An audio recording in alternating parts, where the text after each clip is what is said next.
하나님 사랑을 설명하는 가장 좋은 예가 바로 부모님 사랑입니다. 그래서 우리 주님도 하나님을 우리 아버지라고 말씀하셨습니다. 주기도문에 보면 하늘에 계신 우리 아버지라고 부르셨습니다. 누가복음 15장의 탕자의 비유에 아버지가 나옵니다. 이 아버지가 바로 하나님을 의미합니다.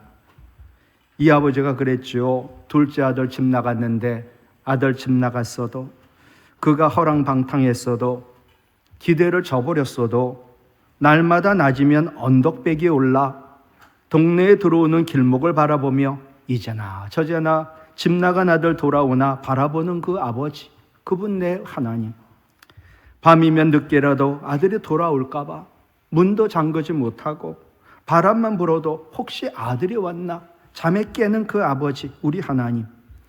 이 아버지만큼 죄인인 자녀들이 돌아오기를 기다리는 하나님 사랑을 잘 표현한 게 어디 있겠습니까? 오늘 말씀 첫 번째는요, 하나님 사랑은 자기 희생이다라는 것입니다. 고린도전서 5장 15절 하반절, 우리의 유월절 양 곧 같이 읽을까요? 그리스도께서 희생되셨느니라. 자기 희생. 하나님 사랑이 그리스도의 자기 희생이었어요. 출애굽 당시 유월절 어린 양, 그 어린 양이 이스라엘 백성들을 구원하기 위해 피를 흘려 희생된 것처럼 예수님은 죄인인 우리를 구원하기 위하여 이 땅에 오셨고 우리의 죄를 대신 지시고 십자가에서 희생되셨습니다. 하나님 사랑이 뭔가? 독생자 예수 그리스도의 희생, 바로 하나님의 자기 희생이 하나님 사랑입니다. 그럼 하나님은 왜 우리를 위하여 자기 희생을 하셨고 왜 꼭 하나님의 희생이 있어야 됐을까? 도대체 하나님의 자기 희생은 무슨 역할을 했을까? 하나님의 자기 희생은 죄인인 우리를 사랑하시기 때문이지요. 죄인인 우리는 하나님 사랑, 하나님 구원을 받을 자격이 전혀 없습니다. 그러나 하나님은 사랑이시라 죄인인 우리를 그럼에도 불구하고 불쌍히 여기사 독생자를 희생하시며 구원하여 주셨습니다. 하나님의 자기 희생인 예수님의 십자가에서의 피만이 죄인인 우리를 구원할 수 있는 능력이 있기 때문입니다. 여러분, 예수님의 보혈의 능력이 얼마나 위대한지 아십니까? 첫 번째로 예수님의 보혈은 모든 죄에서 우리를 깨끗하게 하는 능력이 있습니다. 요한일서 1장 7절 같이 읽지요. 예수의 피가 우리를 모든 죄에서 깨끗하게 하실 것이요. 아멘. 예. 아까 우리가 참회의 기도를 했고 참회의 기도에 대한 하나님 말씀으로 우리가 죄를 사했다. 요한일서 1장 9절이거든요. 우리가 만일 우리 죄를 자백하면 하나님은 미쁘시고 의로우사 우리의 죄를 사하시고 모든 불의에서 우리를 깨끗하게 하실 것이요. 바로 그것이 예수 그리스도의 피의 능력이지요. 여러분, 인간의 모든 비곡이 어디에서 왔습니까? 바로 죄 때문에 온 것입니다. 죄라는 헬라어 하말티아는 관역에서 벗어났다, 궤도에서 벗어났다. 즉 죄가 뭘까요? 하나님께서 벗어나 하나님 멀리, 하나님을 떠나고 하나님 말씀에서 벗어난 것이 죄지요. 근데 죄의 결과는 죄의 삭은 사망입니다. 죄 지으면 영원히 죽습니다. 이 영원한 죽음은 영원한 형벌을 말합니다. 또한 예레미야 5장 25절 말씀처럼 죄는요, 하나님이 우리에게 주시는 좋은 것을 막아버려요. 죄라는 것, 하나님으로부터 오는 모든 좋은 것을 막아버리지요. 복도, 은혜도, 평안, 평강도, 기쁨도, 형통도, 그리고 영광과 생명까지 막아버리지요. 그럼 어느 누가 그 무엇이 우리의 죄를 해결해 줄 수 있습니까? 히브리서 9장 22절, 피 흘림이 없은즉 죄 사함도 없습니다. 우리의 유일한 구원자이신 예수님만이, 죄가 없으신 예수님 보혈만이 우리 모든 죄악을 벗겨주시고 용서해 주시고 해결해 주시고 하나님으로부터 복과 은혜와 평강의 통로를 열어주십니다. 여러분, 의인은 없습니다. 하나도 없습니다. 모든 사람이 죄에 빠져 구제불능입니다. 이 모든 인생을 구원하는 속죄 방법으로 하나님이 하신 방법이 뭐냐? 바로 예수님 피로 우리 모든 죄를 깨끗하게 씻어주시고 우리의 죄를 사하시는 것, 그것이 바로 하나님이 선택한 속죄 방법입니다. 또한 예수님의 피는 구원의 능력이 있지요. 로마서 5장 9절, 죄를 깨끗하게 하고 죄를 사하고, 결국 그게 구원이지만 로마서 5장 9절 같이 읽습니다. 우리가 그의 피로 말미암아 의롭다 하심을 받았으니 더욱 예수 그리스도로 말미암아 하나님의 진노하심에서 구원을 받을 것이요. 아멘. 예수님의 피만이 우리의 모든 죄를 깨끗하게 씻어주시고 예수님의 피만이 죄인인 우리를 의롭다 구원하여 주시지요. 세 번째, 예수님의 피만이 화평을 이루는 능력이 있지요. 에베소서 2장 13절로 14절, 너희가 그리스도 예수 안에서 같이 읽어요. 그리스도의 피로 가까워졌느니라. 그는, 예수님은 우리의 화평이신지라. 둘로 하나를 만드사 원수된 것 곧 중간에 막힌 담을 자기의 육체 피로 하셨다. 죄라는 뜻은요, 하나님과 우리를 분리시키는 것을 말합니다. 그러나 예수님의 오심은 바로 우리와 함께 하시는 임마누엘로 하나님과 우리를, 분리된 우리를 다시 하나 되게 하신 것, 그것이 예수님이 이 땅에 오신 목적이지요. 하나님과 우리를 가까워지게 하사 화평을 이루사 다시 하나 되어 임마누엘을 이루게 한 것은 오직 예수 그리스도의 십자가의 보혈의 능력인 줄로 믿습니다.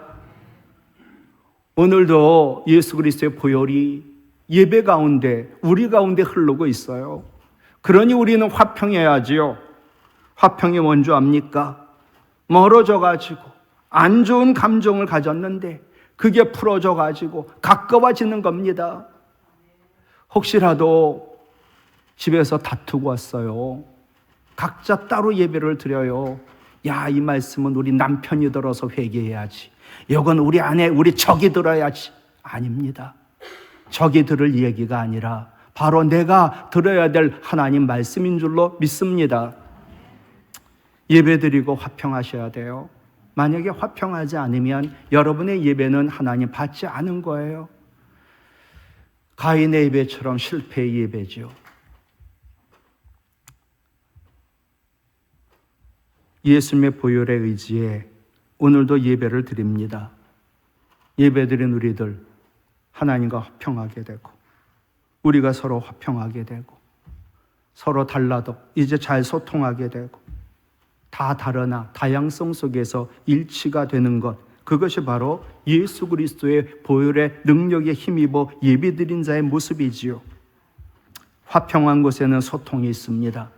화평치 않은 곳에는 소탕이 있습니다. 통과 탕이 뭐가 다를까요? 완전히 반대입니다. 소통은 가까워 대화가 됩니다. 가깝습니다. 문제 해결됩니다. 소탕은요, 적을 죽이는 겁니다. 적을 죽이는 겁니다. 소통은 대화하겠다는 선한 의지고 소탕은 깔아뭉개 누르겠다는 악한 의지지요. 소통은 저도 된다는 겸손이지만 소통은 꼭 이기겠다는 교만이지요. 소통은 내 탓이라는 반성이요, 내가 변하겠다는 마음이지만 소탕은 네 탓이라고 지적하고 비난하고 정죄하고 너만 변하면 된다는 아집이지요. 세상에 그런 예배가 어디 있습니까? 소통은 같이 살자는 상생이지만 소탕은 나만 살자는 독선이지요. 소통은 생명을 살리나 소탕은 생명을 죽이지요. 소통은 공동체를 키우나 점점 소탕은 공동체를 무너뜨려줘 죽이지요. 이런 글이 있어요. 너희는 나를 주라고 부르면서도 나를 따르지 않아. 너희는 나를 길이라고 부르면서도 내 길을 걷지 않지. 너희는 나를 믿는다면서도 나를 찾지 않아. 너희는 나를 의지한다고 하면서도 나에게 기도하지 않지. 너희는 나를 섬긴다고 하면서 나를 사랑하지 않아. 너희는 나를 경외한다고 하면서도 나를 두려워하지 않지. 그러니 서로 옳다고 싸우지. 너희는 나를 화평이라 부르면서도 이웃과 같은 성도인데, 같은 가족인데 담을 허물지 않아. 그래서 세상이 너희를 꾸짖어도, 세상이 교회를 비난해도 내 탓하지 마. 나는 늘 말씀을 통하여 너희들에게 화평하라고 얘기했지. 예수님 보혈에 힘입어 오늘도 예배 가운데 하나님과 화평하시고, 우리가 서로 화평하고 서로 달라도 잘 소통하고 다양성 속에서 일치로 평화를 이루시기 바라요. 그래서 늘 우리가 죄에서 깨끗해져 우리의 삶의 구원의 능력이 늘 나타나기를 주님의 이름으로 부탁을 드립니다. 우리 믿음도 자기 희생이다. 저는 사랑도 자기 희생이고 믿음도 자기 희생이다. 히브리서 11장 17절, 아브라함은 같이 읽어요. 시험 받을 때 믿음으로 이삭을 드렸다. 예, 여러분 시험을 받아요. 교회도 시험 들거든요. 하여튼 지금 시험을 받고 있다라고 할 때 시험을 이기는 방법은 하나예요. 믿음으로 드리는 거예요. 뭘 드려요? 나 자신을.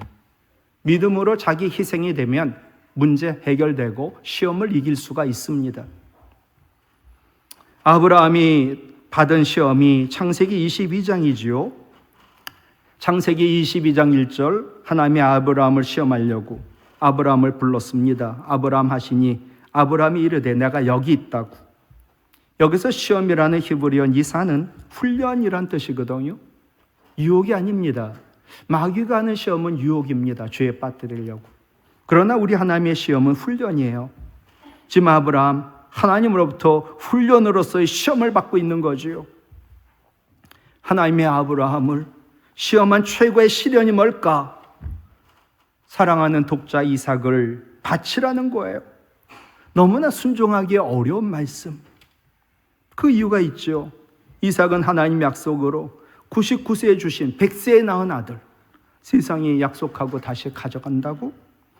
아니, 아들을 드리려는 방법이 너무 잔인해.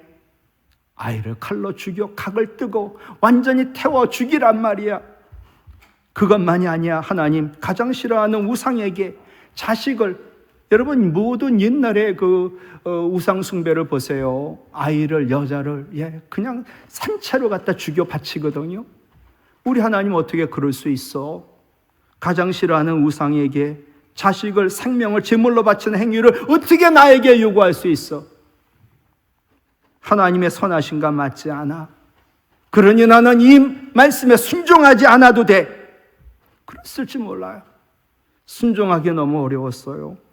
그러나 놀랍게도 이어지는 창세기 22장 3절, 아브라함이 아침에 일찍 일어나 순종합니다.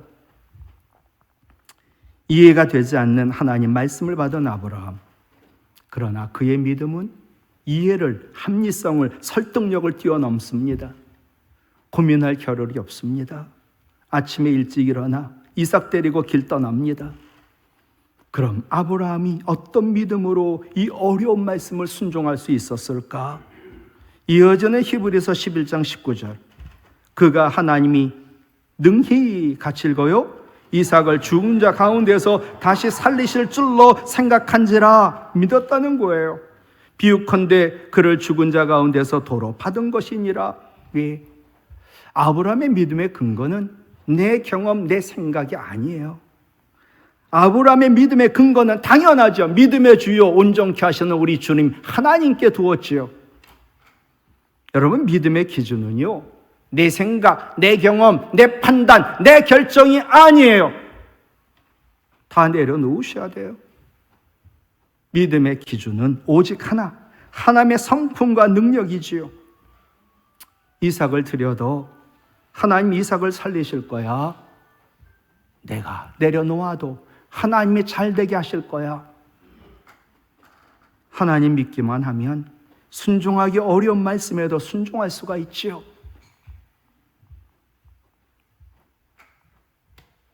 아브라함이 3일 길을 갑니다. 아들아, 내가 너를 죽여야 해. 이 말을 못합니다. 아브라함의 마음이 얼마나 아팠을까? 아들을 죽이기 전에 지금 아브라함 자신이 먼저 죽고 있어요. 예. 믿음이 그거예요. 믿음이란 자기 희생이에요. 예. 내가 죽는 것보다 내 아들놈 죽이는 게 더 힘들지 않을까요? 모리아산에 도착한 후 종들에게 말합니다. 종들아, 이어지는 창세기 22장 5절, 너희는 나귀와 함께 여기서 기다려. 왜 기다리라고 했어요? 같이 올라갔다간 종들이, 영감님 노망이 드셨습니까? 왜 아들을 잡습니까? 말렸을 거예요. 아브라함은 이럴 가능성을 스스로 차단했지요. 스스로 자기 희생의 길을 택한 것, 이것이 바로 믿음이지요. 믿음이 뭔가? 오늘도 나를 희생하는 거예요. 무엇보다 이어지는 창세기 22장 5절에 내가 아이 이삭과 함께 그 모리아산에 올라가 하나님을 예배하고 우리가 너희에게로 다시 돌아올 거야. 세상에 이런 믿음이 어디 있어요? 이제 이삭을 죽여야 되는데 이삭이 살아나 같이 우리가 다시 돌아올 거라고. 대단한 믿음이지요. 무엇보다 이삭을 죽여 불태워 죽이는 것이 어떻게 예배인가? 어떻게 아들을 죽여가지고 각을 떠가지고 그를 완전히 불태우는 게 예배일까요?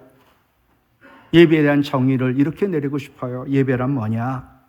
믿음으로 드리는 자기 희생이기 때문에 그게 예배라는 거예요. 여러분, 예배에는 반드시 예수님의 자기 희생이 있어요. 이게 중심이에요. 예배를 드려요. 예수님이 자기 희생을 하셨어요. 하나님이 자기 희생, 그 사랑, 그게 없는 예배는 예배가 아니지요. 예배의 목적이 뭔지 아세요? 예수님 날 사랑하사 자기 희생을 하셨다. 하나님이 자기 희생을 하셨다. 하나님 은혜 감사하는 게 예배예요. 목적이에요. 또한 이제 우리가 결단해야지요. 우리도 믿음으로 자기 희생을 하는 것, 그게 진짜 예배지요. 예배 드리고 난 후에 왜 문제가 해결이 되지 않아요? 내가 죽는데 다 같이 죽으면 돼요. 처음부터 다시 시작하면 되지요. 모든 것 다 내려놨으니까. 교회 안의 갈등은 누가 옳으나의 문제거든요. 나는 옳아, 근데 넌 틀렸어. 그게 고린도 교회에서도 있었어요. 고린도 교회 누가 옳으냐 이 문제로 다퉜어요. 세상에 네 파로 갈라졌어요. 그리스도파, 바울파, 게바파, 아볼로파. 그럴 때 바울이 정답을 얘기했죠. 고린도전서 2장 2절, 내가 너희 중에서 같이 읽어요. 예수 그리스도와 그가 십자가에 못 박히신 것 외에는 아무것도 알지 아니하기로 작정하였다. 옳고 그른 문제로 다투고 있니? 옳은 사람 아무도 없어. 유일하게 옳으신 분 한 분이지. 그분은 바로 십자가에 못 박혀 우리를 위하여 죽으신 예수님 뿐이야. 여러분, 예수님만이 옳거든요. 왠지 아세요? 예수님은 옳은 행동을 하셨기 때문이에요. 예수님의 옳으신 행동은 하나지요. 십자가에 못 박는 자기 희생. 그것으로 우리를 살리신 것. 믿음이 뭔지 아세요? 오늘도 믿음으로 예배드려요. 내가 죽고 자기 희생으로 남을 살리는 거예요. 근데 이 얘기는 내가 아니라 저 사람 들어야 되고, 저 장로가, 이 권사가, 우리 남편이, 우리 적이 들어야 돼. 아니에요. 바로 나에게 하시는 말씀이지요. 나에게 적용하십시오. 창세기 44장에 또 자기 희생한 사람이 나와요.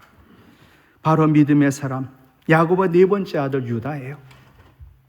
세상에 흉년이 닥치고 가나안에도 흉년이 닥치고 양식이 떨어져 죽게 되자 야곱은 베냐민을 제외한 10 아들을 애굽으로 보냅니다. 갔더니 누가 있습니까? 애굽의 총리 요셉이 있는데 못 알아봅니다. 그런데 요셉이 형들에게 양식을 줘. 형들이 애굽으로 양식을 사러 갔다 돌아온 그 형들 아들들이 이제 양식을 가지고 돌아왔습니다. 그런데 10이 갔는데 9밖에 없습니다. 시몬이 보이지 않습니다. 그 이유가 뭔가? 요셉이 형들에게 자기를 드러내지 않아요. 22년 만에 만났는데, 근데 동생이 자기 피부치 하나거든요. 내 동생 보고 싶어요. 동생, 너희들 세상에 많이 그 가족을 아니까 동생, 너희 형제가 다냐? 아니 동생이 있다고 다 알고 물어보는 거죠. 그 동생, 응? 그 동생 애굽에서 데려와. 그래서 내가 시므온을 볼모로 잡았어. 그러니까 시므온 보고 싶어가지고, 베냐민 보고 싶어가지고 시므온을 볼모로 잡았습니다. 돌아온 아들들이 야곱에게 말합니다. 아버지 야곱 아들로부터 시므온이 애굽에 볼모로 잡혀 있다고. 그런데 원하는 것이, 그 애굽 총리가 원하는 게 지극히 사랑하는 이 아버지도 요셉을 너무 사랑했는데 요셉이 죽었잖아요.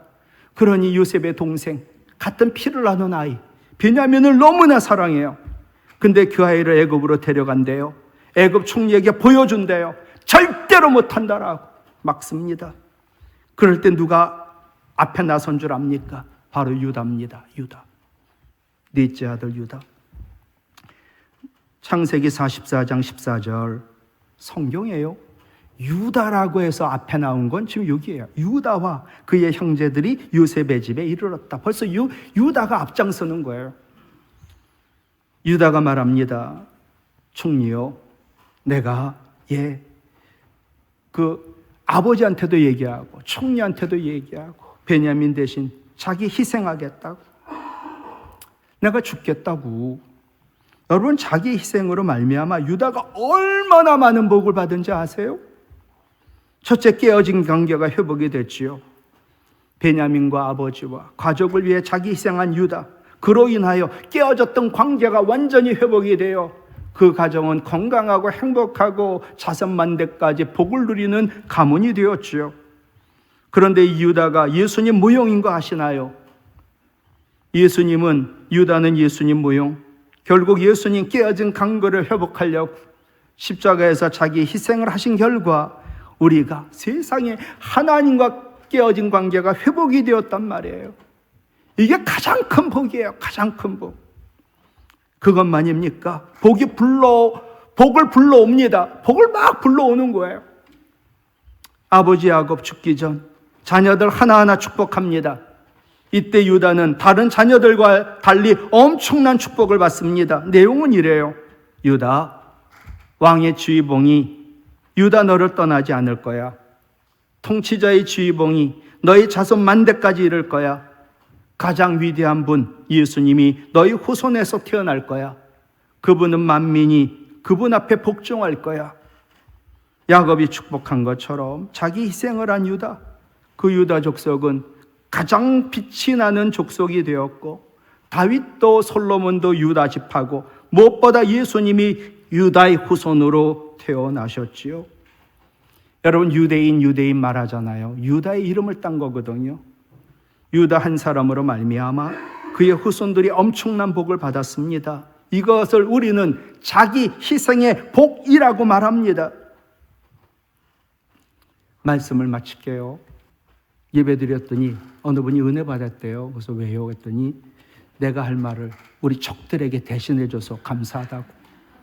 우리 남편이 들어야 되고, 우리 아내가 들어야 되고, 우리 자식놈이 들어야 되고. 아니요, 집사님이 들으셔야 돼요. 혹시라도 우리가 예배드리며 은혜 받기를 원한다면 오늘 말씀이 나에게 주신 말씀이다. 하나님 사랑, 우리 사랑도 자기 희생, 믿음도 자기 희생. 오늘도 사랑과 믿음으로 나는 죽고 내 안에 예수로 살아 영원히 소망이 있는 교회, 하나님 기쁘시게 하는 교회 되기를 주님의 이름으로 축복합니다.